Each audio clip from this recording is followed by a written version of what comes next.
గారు retired degree college lecturer Rayalapadu వారిని సగౌరవంగా వేదిక మీదకి ముఖ్య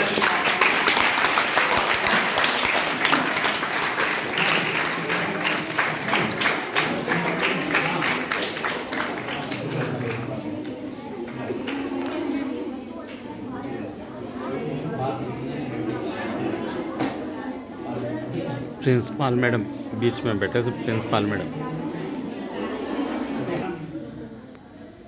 మాతృ తల్లికి మల్లెపూదండ రాష్ట్ర గీతం పాడతారు శ్రీ కుమారి డి మానస సెకండ్ ఎంపీసీ ఇంగ్లీష్ మీడియం, కుమారి కే నీలవేణి సెకండ్ ఎంపీసీ ఇంగ్లీష్ మీడియం.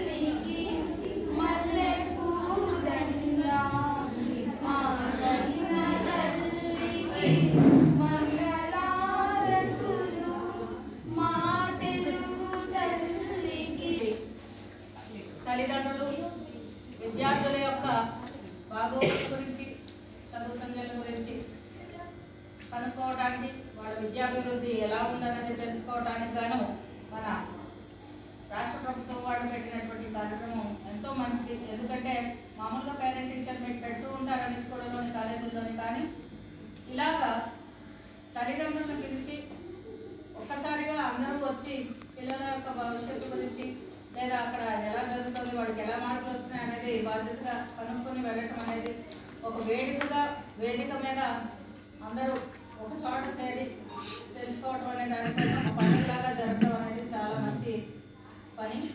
అందుకు లాస్ట్ టైం కూడా జూలైలో ఇది జరిగిన మన రెసిడెన్షియల్ స్కూల్స్లో చదివినటువంటి పిల్లలు స్టార్టింగ్లో అంటే 96లో నేను అపాయింట్ అయినప్పటి నుంచి ఒక 10 ఏళ్ల పాటు అక్కడ పనిచేసినాక అక్కడ కొంతవరకు మన స్టూడెంట్స్ స్కూళ్ళ నుంచి మన స్కూల్స్ నుంచి వచ్చిన పిల్లలే ఉండేవారు. ఆ తర్వాత అన్ని స్కూల్స్ పిల్లలకి ఎంట్రన్స్ పెట్టిన తర్వాత ఎవరైనా వచ్చి చేరొచ్చు అనేటువంటి అవకాశంతో ఎంతోమంది పిల్లలకి మన దగ్గర చదువుకునే అవకాశం కలవడం వల్ల అందరూ వచ్చి ఇక్కడ చదవగలుగుతున్నారు. కేవలం ఏపీఆర్ స్కూల్స్లో చదివిన వాళ్ళే కాకుండా బయట జడ్సీ స్కూల్స్, గవర్నమెంట్ హై స్కూల్స్ నుంచి వచ్చిన వాళ్ళు అందరూ కూడా ఎంట్రన్స్ నుంచి మన దగ్గర చదువుతున్నారు.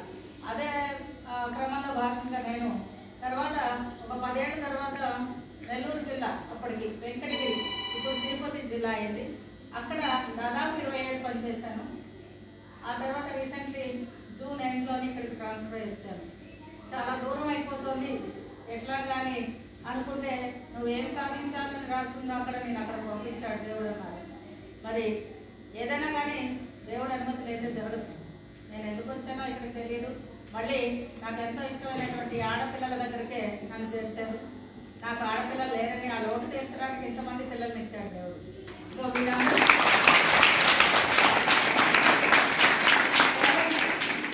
మీరందరూ చాలా అదృష్టవంతులు.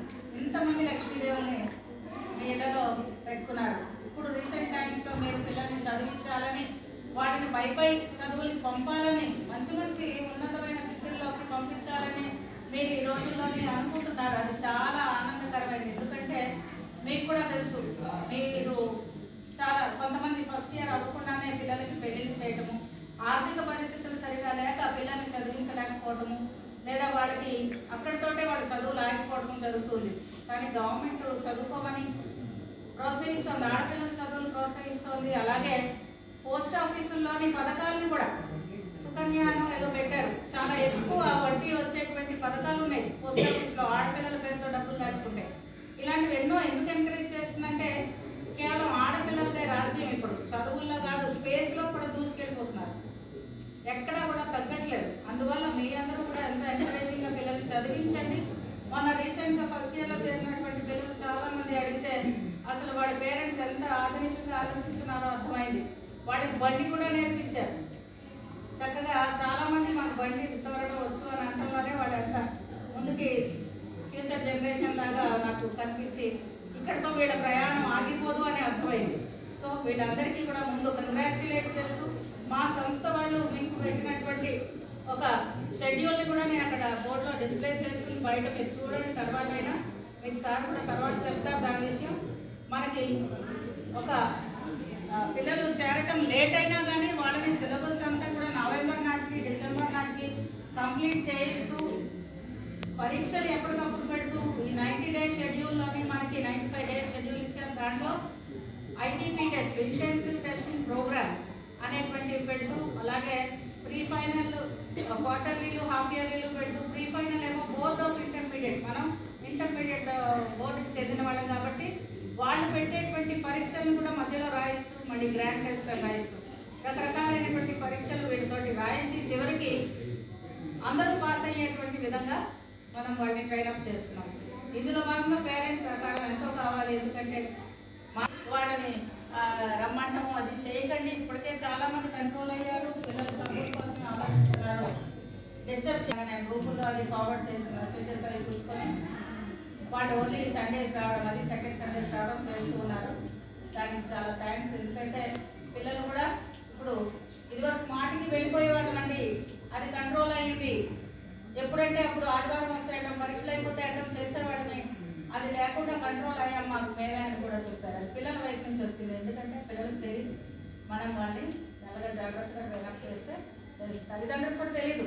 సెలవులు ఇచ్చేసారు 3 రోజులు అని చెప్తారు పిల్లలు, తెలియదు వాళ్ళు వచ్చేస్తారు తీసుకెళ్ళాలి. సెకండ్ సాటర్డే వచ్చింది, సండే వచ్చింది, సెకండ్ సాటర్డే సెలవులు లేవు. మీకు తెలియజేస్తున్నా ఏంటంటే మాకు సెలవులు